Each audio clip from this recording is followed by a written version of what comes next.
ప్రపంచం మొత్తం ఏలాలనుకుని చక్రవర్తుల రూటు మారింది, ఆహార్యం మారింది.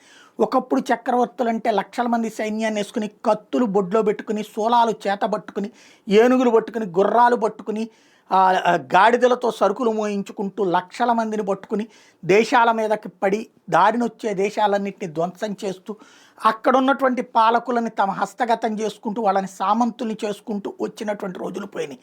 ఆ తర్వాత మొదటి ప్రపంచ యుద్ధం, రెండవ ప్రపంచ యుద్ధాలు చూసేసాం. అప్పుడు కూడా ఈ చక్రవర్తుల ఆలోచన రాలేదు. కానీ ఇప్పుడు ఆ రోజుల్లో యుఎస్ఎస్ఆర్ నేను చక్రవర్తి అనుకుంటే, యుఎస్ఏ నేను చక్రవర్తి అనుకుంది.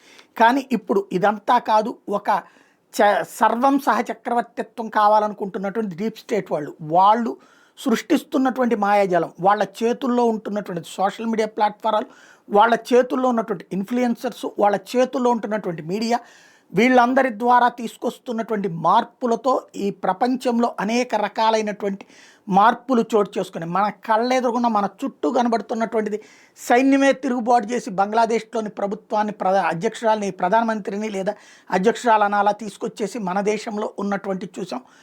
అదే సందర్భంలో ఎవరైతే ఇమ్రాన్ ఖాన్ని జైల్లో పెట్టి పాకిస్తాన్లో షాబాజ్ షరీఫ్ పాలన పెట్టి సైనిక పాలన నడిపిస్తున్నది చూసాం.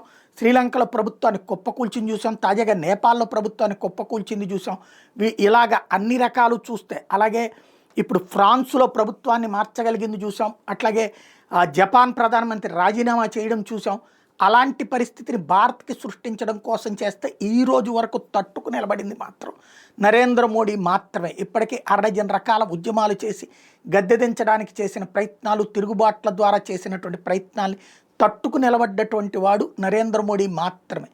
మరి రేపు బీహార్ ఎన్నికల తర్వాత అట్లాంటి వాతావరణం భారత్లో సృష్టించాలనుకుంటున్నటువంటి వేళ భవిష్యత్తులో ఎలా తట్టుకుంటాడో చూడాలి.